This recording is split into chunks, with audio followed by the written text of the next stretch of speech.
Hi everyone, welcome back to Be Rich. Happy birthday, Google. Google turns 25. Not a teenager anymore, not an adolescent anymore. Full-fledged adult Google has become. Like a lot of my 25-year-old guys in my office here, I'm sure Google's also moaning and groaning about responsibilities of being an adult in this world. So what are the key moments in this giant's history? Despite the challenges of AI and the changing habits among younger people, Google still remains a very relevant company today because it's the most default way most individuals search the web. Without even realizing that you're using Google, you're using Google. To celebrate its 25th anniversary, it has become a verbal synonymous with online. Not only searching, I would say anything related to online, internet has become Google.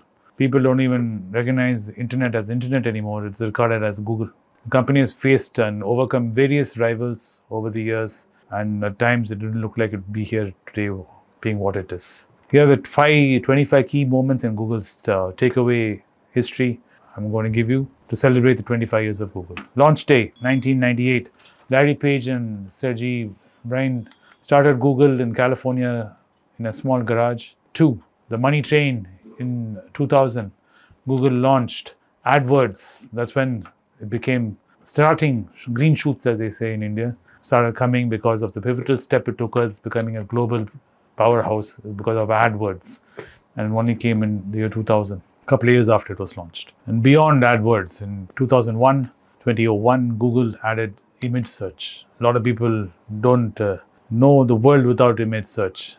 How difficult it was to search for an image because you had to describe it verbally and hope that your description lands you close to what you're looking for. But nowadays with image search, it's very different. Thank you, Google. Thank you for that one. And I'm sure a lot of teenagers would be thanking you for that too. Gmail in 2004, that's when Google introduced its platform of free web email client, the Gmail. Very strange anecdote at the same time. Sundar Pichai, IIT Kharagpur, was being interviewed for Google at the same day when it was launched. And they asked him, do you know what Gmail is? Have you seen Gmail? And in his first interview round, he didn't know. But by the sixth round, he had seen what Gmail is and he had put together his ideas and thoughts behind how it can be improved, and he even presented it to them in the interview. So I've been told by Albin, my research leader. Is it true or not? I don't know. But anyway, it's some anecdote which I thought would be of interest to you guys. Getting around to 2005, Google unveiled Google Maps and Google Earth, another great product of theirs which we all use. I can't imagine anyone not using Google Maps nowadays. That's why I find it very strange when I do see the odd vehicle in Chennai roads slowing down on the side and the driver sticking his head out trying to read the road, whatever remaining road signs there are, and trying to figure out where to turn, where to go. Because with Google Map and Google Earth, that's all changed. Even my courier service fellow, urban company serviceman, will immediately call me on my phone and say, sir, can you just share me your location on WhatsApp? Drop me a pin. And Google Maps opens up, and lo and behold, 10-15 minutes he's at this location. That's how much Google has changed. And this all started way back in year 2005. Android joins the family of Google in 2005 too, when Google purchased Android. Believe it or not, we know Google Android, but it only joined the Google family in year 2005. And what does YouTube mean to us? It means everything to us in terms of entertainment, knowledge, and everything we associate with video nowadays is YouTube. Especially long format video is all on YouTube. If you're watching anything like a documentary or any content of learning, it's on YouTube. Our tutorials are on YouTube. And that was started in 2006 and was acquired by Google. Believe it or not, YouTube was not a Google company, but Google saw potential in YouTube like Android, and they bought it in 2006. The Great Firewall of China was in 2006 when Google faced challenges launching a censored search engine in China. Way back in 2006, also Google entered the Oxford English Dictionary. Google, the word itself, entered the dictionary. And who can forget Google Street View? Whoever has used Google Map now in India also we have Street View. When they initially launched it way back in 2007, we were all wondering if ever it will come to India where we'll be walking around Indian roads, Indian streets looking through Street View. Now most Indian metropolitan cities and most Indian roads in metropolitan cities, including small gullyways, are available on Street View, which all of us use.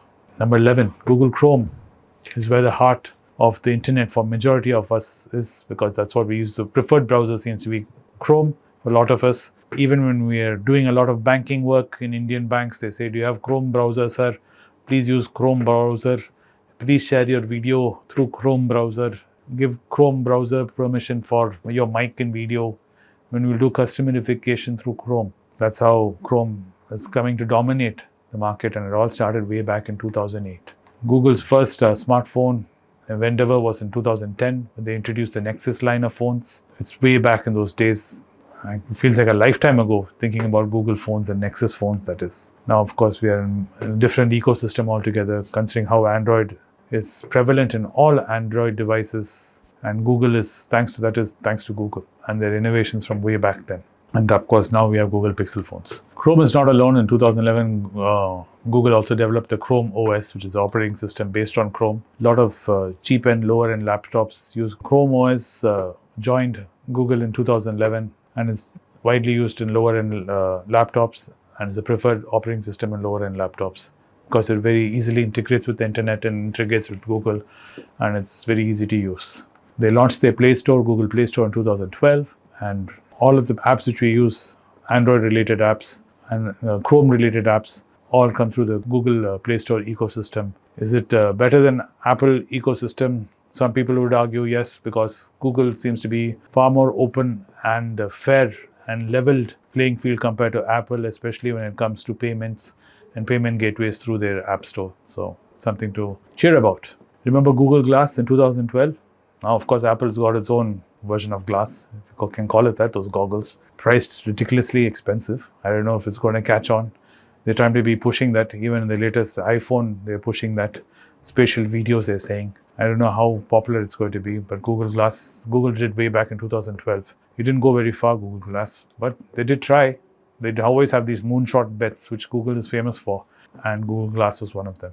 And DeepMind, I don't know how many of you know about this, was acquired by Google way back in 2014. And Google got its new look, and major rebranding underwent and became Alphabet in 2015, where Google became a sub-brand of Alphabet, and Alphabet became the flagship company which Google is part of. 2016, Google began making its own phone, which was called the Pixel phone, under the Pixel brand, and now it's very popular. It's one of the most popular Android phones out there. It's a Pixel, Google Pixel. And Google tried its own self-driven cars project way back by Waymo. It really didn't get very far. They're still working on it. It was another moonshot bet of theirs. Tesla has its self-driven version of their own AI-based and software-based they have on Tesla cars. Google did try to do it way back in 2016. In 2017, EU inflicted record fines on Google because of its own shopping services in the search engine. Then the big earnings, another big fine happened when they were reported $100 billion in annual sales, but faced a fine for forcing Google apps on Android phones. So it's been tough times for Google those years. Then in 2019 was the end of an era because Larry Page and Sergey stepped down, handed over control to Sundar Pichai. We all know who Sundar Pichai is, I'm sure, being Indians. And 23, sentient AI. In 2021, Google faced controversy over claims about the chatbots it had launched internally, that it's become sentient, and people were worried about Google going to release AI and artificial intelligence is going to take over the world. And point number 24, in celebration of 25, is the death of Stadia in 2022, when Google's gaming streaming services Stadia failed to compete, and Google finally closed store on that one. And the last one I shall end on AI again is Bard, which we all came to know about. Google launched Bard, the AI model integrated into its services. So this is where Google is 25 years on. The next 25 years, I'm sure, is going to be even more innovation from Google, and we're going to see more products from Google, and we're going to see more integration of Google into our everyday life. Though I'm going to be surprised how more integrated they can get. Maybe we'll have a bit of Google in all of us. Thank you for watching the video today. I hope you had fun and found it informative and entertaining as we walk through 25 years of Google, and wishing Google happy birthday and another 25 great more years ahead. Thank you. It's a great privilege and honor that so many of you in thousands have subscribed to my channel and have supported me. I have written 2 books in English, The Alchemy of Money and Ordinary Stocks, Extraordinary Profits. These books are published by us and are ready. If you want to procure a copy, send us a message to the WhatsApp number given below and my team would respond to you. If you want an Amazon Kindle copy, you can click the link below. Finally, those who wish to consult with me can send a mail to berichenglish@gmail.com.